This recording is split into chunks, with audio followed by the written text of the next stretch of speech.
Hello hi friends, welcome back to Sai Surya cooking channel.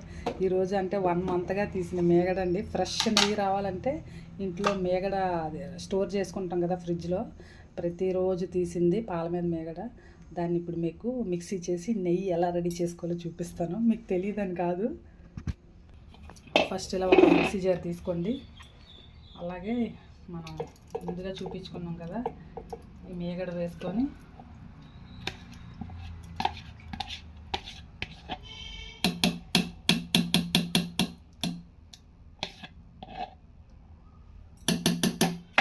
Grind చేసుకుందామండి. అదే mixie చేద్దాం. అప్పుడు మధ్యలో కొద్దిగా వాటర్ పోసుకుందాం ఒకసారి. అప్పుడు ఇలా గ్రైండ్ చేసుకున్నామండి.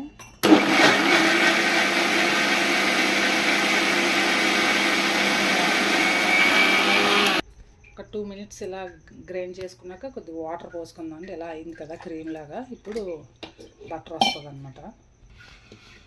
ఓకే, చూసారా అయిపోయింది.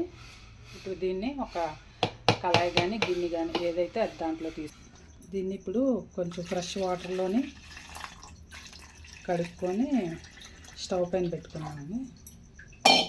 ఈ బటర్ అంతా వెన్న అంతా కూడా ఈ వెన్న అంతా కూడా నీట్గా మంచి నీళ్ళతో కడుక్కోవాలి. చూసారా ఎంత ఫ్రెష్గా. అంటే బయట మార్కెట్లో కొన్ని ఒరిజినల్ మంచి బ్రాండ్స్ ఉంటాయి కదండి. బ్రాండ్స్ కాకుండా కొంచెం లోకల్ వాటికి ఏవేవో కల్తీలు చేస్తూ ఉంటారు కదా. సో మన ఇంట్లో అయితే ఫ్రెష్గా మనం క్రీమ్ మిల్క్ తెచ్చుకుంటేనండి బాగా వస్తుంది. ఇంత మేగడలాగా వస్తుంది. 1 లీటర్ పాలని అలాగా డైలీ ఎలా స్టోర్ చేసి మేగడ తీసుకుంటే చాలా 1 మంత్కి ఒక 1/4 కిలోకి ఎక్కువ వస్తుందండి. బయట మార్కెట్లో మంచి మంచి బ్రాండ్స్ కూడా ఉంటాయి కదండి. జిఆర్బి, విశాఖ డైరీవి, తర్వాత పతాంజలి, ఇలా బ్రాండ్స్ కూడా ఉంటాయి కదా.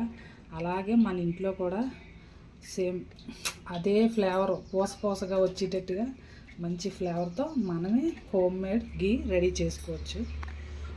ఇప్పుడు స్టవ్ వెలిగించు ఆఫ్ చేయి. నువ్వు ఇలా శుభ్రంగా అంటే వైట్గా నీళ్ళు వైట్గా వచ్చే వరకు నీట్గా ఒక 2-3 టైమ్స్ కడుక్కుంటే స్మెల్ అనేది పోవద్దు కదండి. అంటే 1 మంత్ ఇలా ఒక 25 days స్టోర్ చేసుకుంటాం కదా. సో వాటర్లో నీట్గా ఇలా కడుక్కోండి. ఒక 2-3 సార్లు వాటర్ పోసి. చిన్నప్పుడు అయితేనండి నేను మా అమ్మమ్మ వాళ్ళ ఇంటికి వెళ్ళినప్పుడల్లా మా తాతయ్య గారు పాలు బాగా తీసుకొచ్చేవారు. మేగడన్నా నాకు ఈ వెన్నన్నా మా అమ్మమ్మ డైలీ మజ్జిగ తిప్పేది. ఇప్పుడంటే అందరికీ బద్ధకాలు కదండి, డైలీ తిప్పరు కదా. సో అప్పుడంటే ఫ్రెష్గా మజ్జిగ తిప్పితే ఆ మజ్జిగ మీద ఫ్రెష్ వెన్న ముద్ద చిన్నది తీసుకొని తినేదాన్ని. తర్వాత మేగడ కూడా నాకు చాలా ఇష్టం. మా తాతయ్య అలవాటు వచ్చిందండి. ఇప్పుడు పిల్లలైతే అసలు మేగడ అంటేనే స్టవ్ వెలిగించుకుంటారు.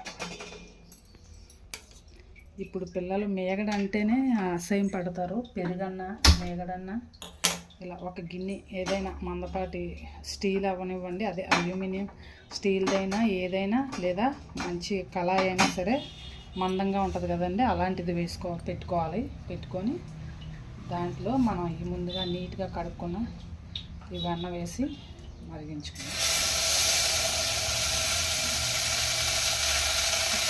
ఇప్పుడైతే ఇప్పుడు పిల్లలకి తెలుసు కదండి, పాలు ఇస్తేనే పాల మీద మేగడ కొంచెం వేడిగా ఇస్తేనే దానిపైన మేగడ తేరుకుంటే చాలు నాకు పాలు వద్దని చాలా చిరాకు పడతారు.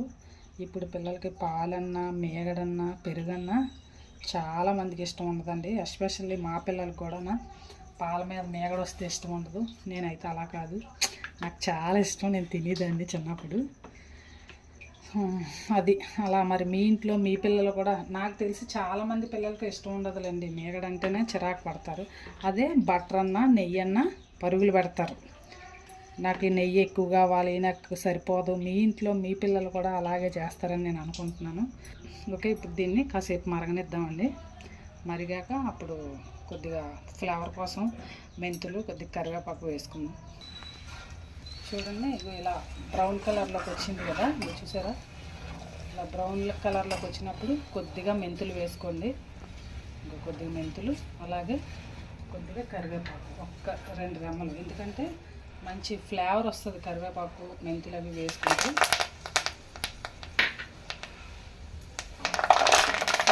మాకైతే మొన్న చిన్నప్పుడు అమ్మమ్మ వాళ్ళకి అండి ఆవులు గేదెలు కూడా ఉండేవి.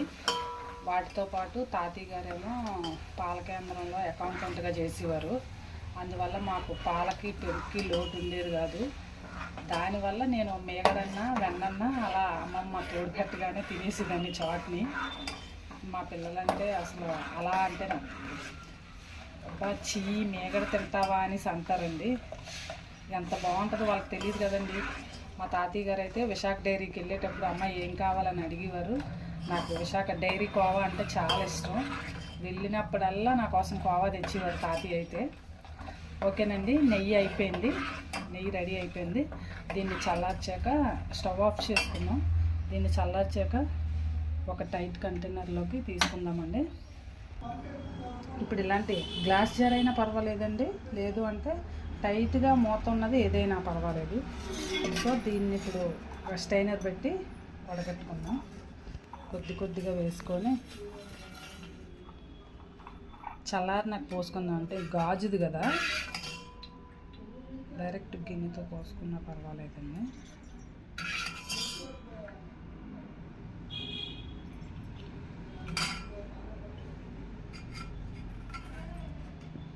చల్లారింది కదా,